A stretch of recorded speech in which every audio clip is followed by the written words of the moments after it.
Hi, everyone. This is the Leadership with Heart podcast, and this is Heather Younger, your host. Employee experience is powered by emotions. Managers and or leaders within organizations get to choose which emotions they unleash from within the people they lead. Leaders, meaning supervisors or above in an organization, drive much of the positive or negative emotions by their actions or inactions, their words, or what they fail to say. When a manager chooses their words and their actions carefully, they exhibit great emotional intelligence. These managers are often thought of as leaders who care, or as I call them, leaders with heart. This special brand of leader drives engagement and loyalty simply by being themselves. Are these leaders perfect? Absolutely not. It is in their awareness and sharing of their imperfections that we realize their brilliance. In this podcast, I asked you to see yourself in the stories my guests tell about times when they were not the best versions of themselves, but how they used their heart to guide them to a place of deeper connection with their teams and heightened leadership prowess. Today, I'm very excited to welcome such a leader in Brigitte Grimm, Treasurer of Adams County, Colorado. I have witnessed her leading with heart, her team, and I've actually heard their feedback as a result. Stay tuned for this wonderful podcast. So this is the Leadership with Heart podcast, and this is your host, Heather Younger, and I'm so excited to have Brigitte Grimm, the Treasurer of Adams County in Colorado, on the phone with us today. She is an amazing person. Hello there, Brigitte. Hey, good morning, Heather. How are you? I'm doing great. It's Monday, and it's beautiful here in Colorado, isn't it? So I'm doing well. Yeah, great.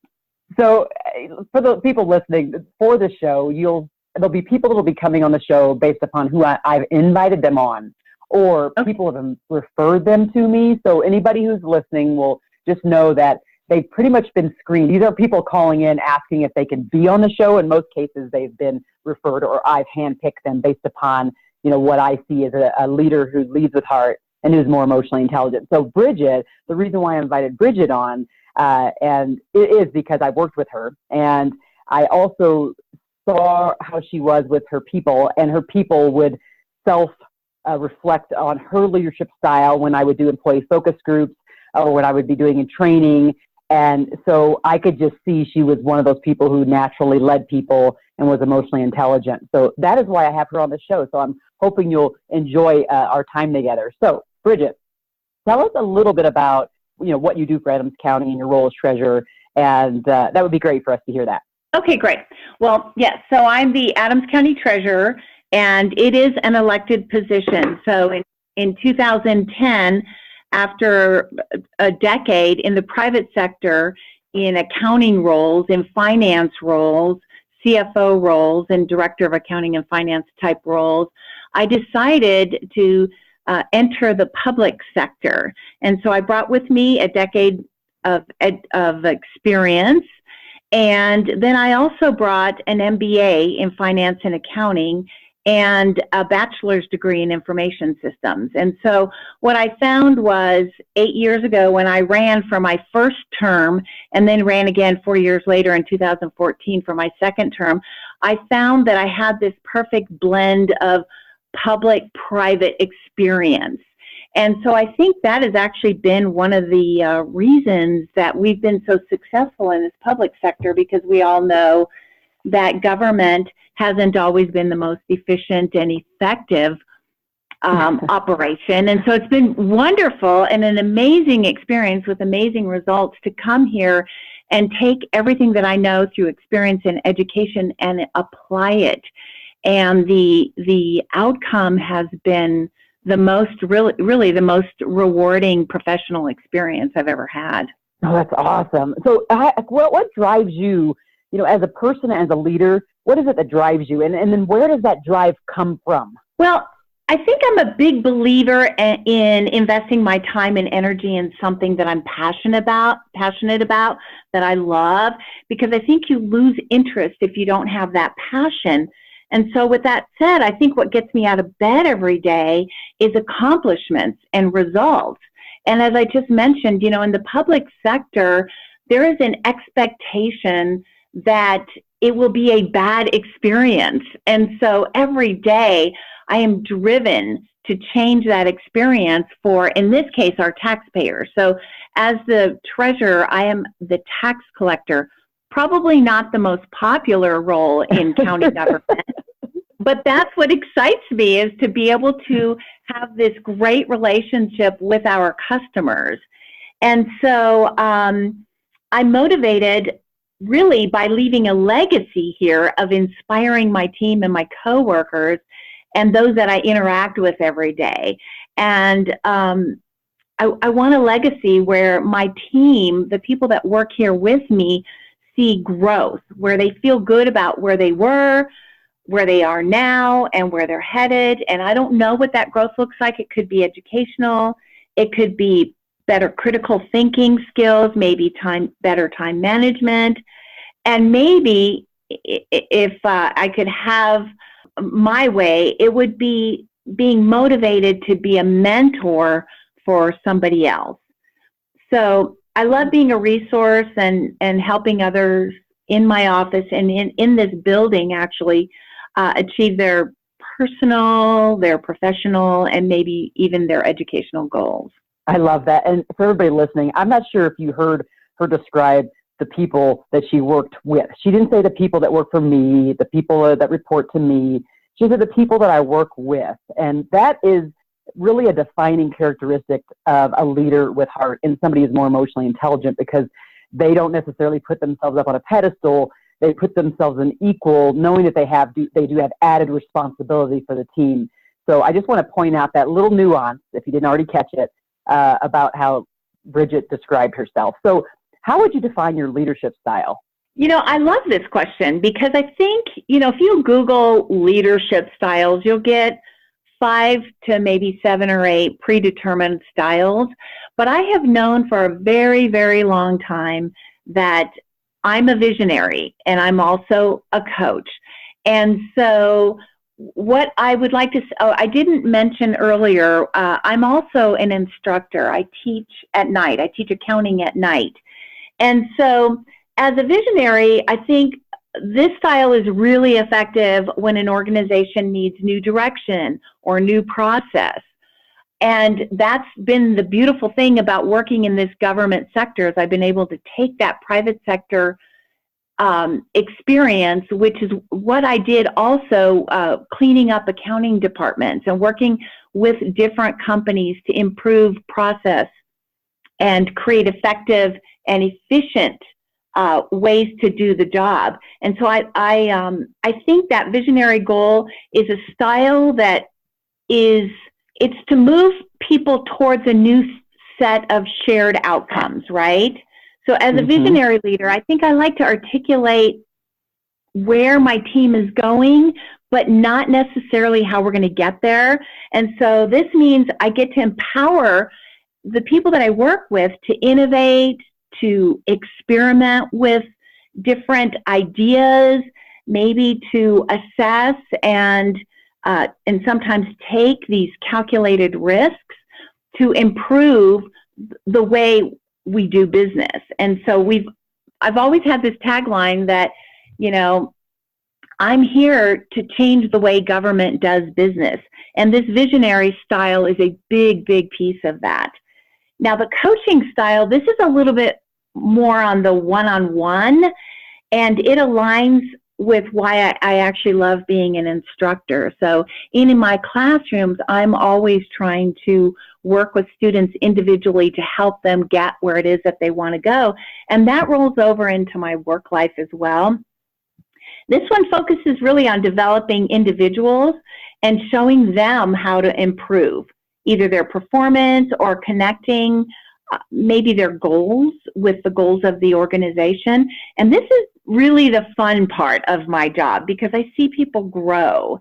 And it really works best with employees who have a desire and an initiative and love what they do. That's a big piece, right? The people that I work with have to want to be here. And so this coaching style is really great with them. It's a delicate balance because you have to avoid micromanaging an employee, but it's by far, it's the most challenging, but the most rewarding. I do want you to know that I'm really clear with my team that my job is to manage process, not to manage them. My job is to motivate them, to inspire them. And I hear a lot of leaders talking about managing people. And I actually don't think we manage people. I think we manage process, and we motivate and inspire people.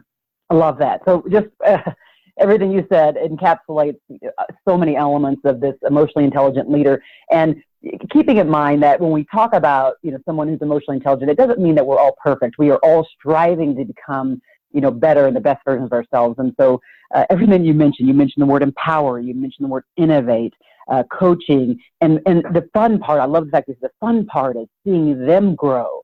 This is really a sign of a leader who leads with heart. I love it. I just absolutely love all of it. It's just wonderful. So, so describe for me a time when you were maybe not the best leader you could be, and what did you do to come out of it? Yeah, I think we all experience this as leaders. Well, first of all, I think that when you no longer feel effective as a leader, it's really time for you to reevaluate. Is it time for you to change? Is it time for you to move on? And you will know, right, when the people that you work with no longer refer to you. But what I want you to know is that, we all have bad days. So this is really what I'm going to talk about. It's just a bad day, right? And so I've always felt that people that come in a bad mood and ruin the entire day for somebody else, I've always felt that really wasn't okay. So when I started with the county, I implemented a policy that held everybody accountable for the energy that they brought into the room. And that policy applied to me as well. So let's say, for example, I'm having a bad day where everybody annoys me, right? And that includes the person who cut me off in traffic, the traffic light that isn't changing fast enough, maybe some lackluster service from a bank teller or a barista, or maybe even just as simple as a gas pump not printing out my receipt. That's when I pause. I literally pause and I ask myself, what's the common denominator here? And if I determine that it's me, I do one of two things. And I ask my team to do this as well. I either go to work and let my team know that I'm having an off day, so maybe I'll close my door because I need to get something done. But I always give them the heads up that, today I'm just off, and so don't internalize anything, And then if it's really bad enough, or I'm just really the common denominator, I turned around and I call the office and I say, I'm not coming in today. I'm working remotely. So taking a mental health day or working remotely is what I ask my team to do if they think the energy that they're bringing to the office is negative. I love this quote by Ray Kroc. He says the quality of a leader is reflected in the standards they set for themselves. And so I think that's why it's important that when you implement policies, that you don't exempt yourself from them. So I don't get a free pass on bringing negative energy into the room, into the office, and neither does my staff. And that is what, and we all respect that. So we have the freedom to say today's a day that I need to take off due to negative energy. Wow. And I think that's just amazing. I mean, thinking about how many leaders may not think that's okay. I mean, they come in and they, maybe yell at or bark at or throw orders at their team members because they just started off the day wrong, or their team members just aren't having a great day, and they aren't empathetic enough to or compassionate enough to you saying, okay, you obviously you're having a bad day. Why don't you go take a break? Why don't you close the door? Why don't you take some deep breaths? Counseling their people through that tough time, but also allowing that space to happen, because as an intelligent leader that not everybody's perfect every single day. So I think that's awesome, and I'm sure they can take some deep breaths knowing that you're somebody who allows that space for them to not be perfect, but to also, I love some of the words you used earlier, the risk taking and the innovation and things like that. I mean, those are some key things. People want to know that they are allowed to step out on faith, that they are allowed to try new things for the benefit of the customer and the team. And one of the other things that I know about you, again, because I've worked with you, is that you're so hyper customer focused. So in this case, it's taxpayer, but it's customer, whether it's internal or external. You're all about the people. And even though you do drive process and innovation, you start with the people first, which I think is just amazing. Thank you, Heather. Thank you. Yeah, good stuff. Okay, so what do you do to connect with your team in a deeper way? So sometimes you feel like you are doing lots of tasks throughout the week, or they're on lots of projects, and you know everything's kind of crazy. What do you do to connect with them in a deeper way when that happens? I think the one thing that I have found is none of what I do is rocket science. Sometimes a simple smile, just acknowledgement of their presence. I say good morning to every staff member when I come into the office. I also make it a point to have some visibility into their lives outside of the office. I want to know, I want them to feel comfortable to share any challenges that they might be having, so that we can, if someone's having a daycare issue, we rework the schedule so that they can, during spring break, get their kids picked up from school. So it's important to understand some of their outside life, outside of work life. I also love to put the spotlight on my people. I love to give them the opportunity to shine. So when we have our monthly birthday meetings / info meetings, if someone's taken a class, I like them to get up and share with us some of the great things in the class that they learned or that they want to share with us. So we really focus on giving each employee time to shine.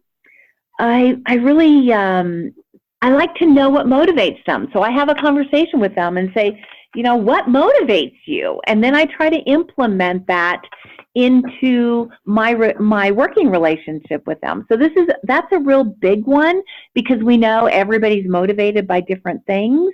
And I focus on telling teammates how great their teammates are, because I know that gets around, right? I know that if I tell one employee how great another employee is, how they're excelling, how they're embracing, that makes the person that I'm speaking to, there's a trust there that I'm always sharing progress with everybody, right? Not just the person I'm working with. And then I do little things like, I leave trinkets on a desk, little things that I've picked up at different meetings. I bring them in and I give them to the employees. And then I also let them know that we're here also to, it's work, but it's also, we can have a good time. So we laugh a lot. And so those are the kind of the things that we do to create more of it's not just a work environment, although I will say we're incredibly efficient and effective. I really do feel like these people are an extension of my family, and I genuinely care about how well they're doing outside of work and inside of work. So again, for those listening, just if you could just hear Brigitte's voice, you can hear the sincerity of everything that she's talking about. Again, I have seen her live this out in the work environment with her team members, with her coworkers. I love that concept of giving them a time to shine. Boy, if more leaders would kind of set that aside for the day, for the week, for their team, how much more could they get out of their team members? How much more can the business thrive with that idea of a time to shine? And also customizing, what is it that motivates you? It's, I talk about this in my book and the 7 Intuitive Laws of Employee Loyalty, and it really is, if you can find out what motivates them and you customize the things you do to show appreciation in them based upon that motivation, again, you will see the fruits of that labor pay off much, much more. So, it's just beautiful, all the things that you said, and you really couldn't have said it better, to be honest. I think that a lot of people will learn from what it is that you're saying here. So what is the one thing that when you're thinking about maybe the leader who could be struggling with their team, or the leader who the team is just not seeming to be responsive, what's the one thing you think that they can do, or the one takeaway they should, hear you saying today that might help them with that issue? What do I do when my team isn't responding? Not you. What would you do for if there is a leader? Let's say it's a listener now who may be struggling with a team member or with their team generally, and their team is maybe not responding to direction or not responding to something. What would you do to say? What do you think the magic pill may be to help them get back on track with their team? Yeah. So I do think that communicating with your team. We know that one size does not fit all in leadership, and there oftentimes will be one or two members of your team that aren't buying what you're selling, and that you really do need to have trust. Number one, they have to trust you. They have to trust that they can tell you what they need. At the end of the day, we need to know what they need to be successful. And sometimes it's just giving them the freedom to look for something else. Maybe they want to move to another role, and that's the communication you need to have. So identifying if you're the problem or if they just truly are not passionate about being in that space.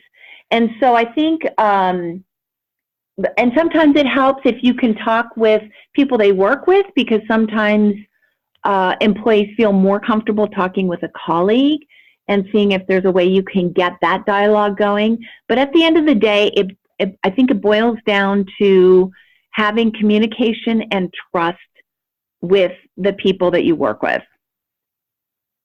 Wow, that's great. And I would agree with you. Trust is really the foundation for everything. And if trust isn't there, you can't do anything else we've spoken about if people don't trust you. So, and keeping in mind that trust is earned and that it doesn't happen overnight, and that you have to do the things that you need to be done, and you have to do it every day, day in and day out, so that your people know that consistency is there.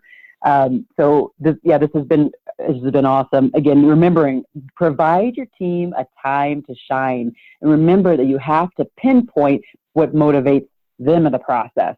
And then everybody will really flourish much more. So, Brigitte, this has been amazing. Thank you so much for joining us on this call. Just to wrap up, I want you to tell everybody how they can get a hold of you. If they wanted to follow up with you and ask you a question or something, how would they get a hold of you? Well, yeah, so there's a couple of different ways to get a hold of me. You can call my direct number at the county. That's 720-523-6166. That's directly to my office. I don't have any assistants or deputies, so when you call my number, I will pick up the phone. You could also email me at bgrimm, that's GRIMM, at adcogov.org.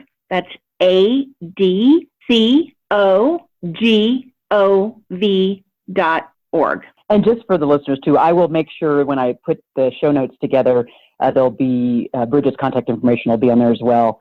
So you'll be able to get a hold of her. So this has been awesome. Thanks so much for joining the Leadership at Heart podcast.